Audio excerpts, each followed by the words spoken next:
banjir bandang. Kalau tidak salah di bulan itu ada 16 orang yang meninggal dunia. Lebih lagi. Ya, mungkin bahkan lebih gitu kan.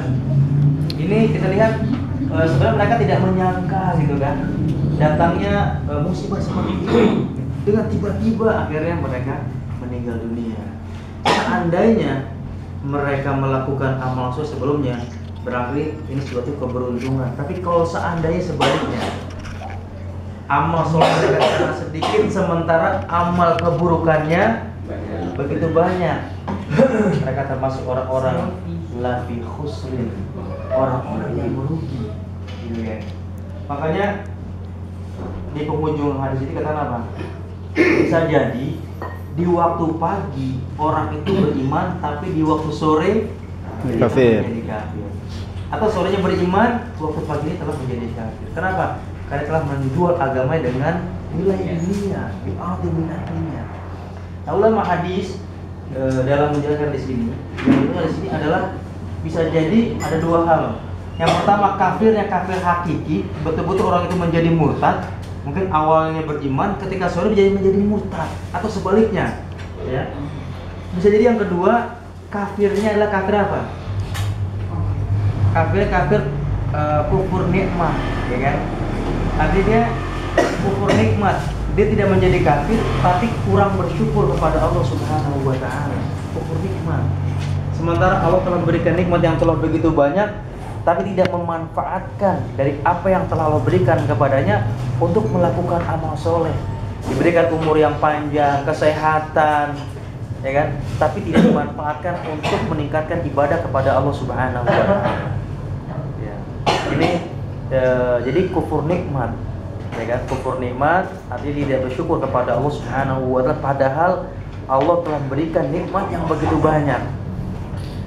Mungkin antum pernah mendengar cerita kaum Sabah. Bagaimana dalam kaum Sabah, ya. Dulu kaum Sabah itu telah diberikan oleh Allah Subhanahu wa Ta'ala kenikmatan yang sangat luar biasa. Mereka diberikan yang namanya sawah ladang yang sangat luas sebelah kanan dan sebelah kiri mereka. Tapi ya, ketika Allah Subhanahu wa Ta'ala mengatakan kepada mereka, "Kulu min rizqi rabbikum washkurulah." Makanlah, ya kan, dari apa yang Allah berikan dari kebun-kebun itu, dan bersyukurlah kepada Allah. Namun yang mereka lakukan adalah mereka tidak termasuk orang yang bersyukur kepada Allah. Justru mereka termasuk fa'arodu. Mereka termasuk orang-orang yang berpaling dari Allah Subhanahu wa Ta'ala. Sampai Allah kirimkan fa'arsalna alaihim arim. Allah kirimkan kepada mereka apa? Hujan banyak begitu besar. Sampai bendungan Marik itu jebol dan akhirnya menghancurkan sawah ladang termasuk juga rumah tinggal mereka. Kemudian Allah ganti lagi pohon-pohon yang baru, tapi pohon yang tumbuh tidak ada buahnya. Ketika ada buahnya, ketika ada pohon yang berbuah, pahit rasanya. Itulah kita lihat ya. Nah, sekarang pun ya kita lihat begitu banyak musibah yang terjadi di negara kita ini, ya kan? Apakah itu banjir, longsor, kemudian gempa bumi, kemudian juga gunung meletus Sinabung kan, dan juga banjir bandang, angin puting beliung, ya kerugian begitu banyak. Tidak menutup kemungkinan ya saudara-saudara kita, mungkin sebagian saudara kita mereka yang mereka kurang bersyukur kepada Allah Subhanahu wa Ta'ala, dalam artian mereka jauh dari Allah Subhanahu wa Ta'ala. Nah, dengan jauhnya mereka dari mengingat Allah, Allah berikan teguran kepada mereka. Kemudian bisa jadi mereka melakukan perbuatan-perbuatan yang diharamkan oleh Allah. Inilah satu sebab kenapa Allah turunkan ujian, cobaan, musibah yang tujuannya adalah untuk memberikan teguran kepada mereka. Seandainya itu terjadi pada diri kita, coba gimana? Keluarga kita. Makanya Rasul mengatakan badi kita solehah. Sebelum terjadi suatu ujian, cobaan yang menimpa kita, segera kita melakukan. Karena memang tinggal di hanya sementara. Tidak ada kemungkinan mungkin besok bisa jadi di antara kita yang dipanggil Allah. Mungkin tahun depan, mungkin 10 tahun yang akan datang, mungkin 5 tahun, 50 tahun yang akan datang. Harus makan kembali kepada Allah Subhanahu wa Ta'ala. ini tidak mungkin manusia untuk tawar menawar. Idza jaa ajaluhum fala yastakhiruna sa'atan wa la yastaqdimun. Ketika ajal itu sudah tiba, maka tidak ada seorang pun yang akan mengulurnya atau mempercepatnya, tidak bisa. Makanya bagi kita, bagaimana kita memperbanyak amal-amal soleh. Amal soleh tidak hanya berhubungan dengan kita sudah, tapi bagaimana kita perhatian ya saudara kita, ibadah kepada Allah, qiyam, sholat sunnah dan sebagainya, seterusnya gitu kan. Dan barangkali saya sedikit mengingatkan kepada khusus kepada saya pribadi juga, kalau tadi amal soleh itu berhubung dengan diri kita, gitu kan. Mungkin juga nanti dengan keluarga kita, untuk negara kita juga ke negara yang lain, kepada saudara-saudara kita, ya, di Timur Tengah, apakah di Palestina, di Suriah, kemudian juga di Mesir, ya, yang sangat saya diri sekali kita lihat seperti itu ya. Bagaimana mereka itu ujian yang besar.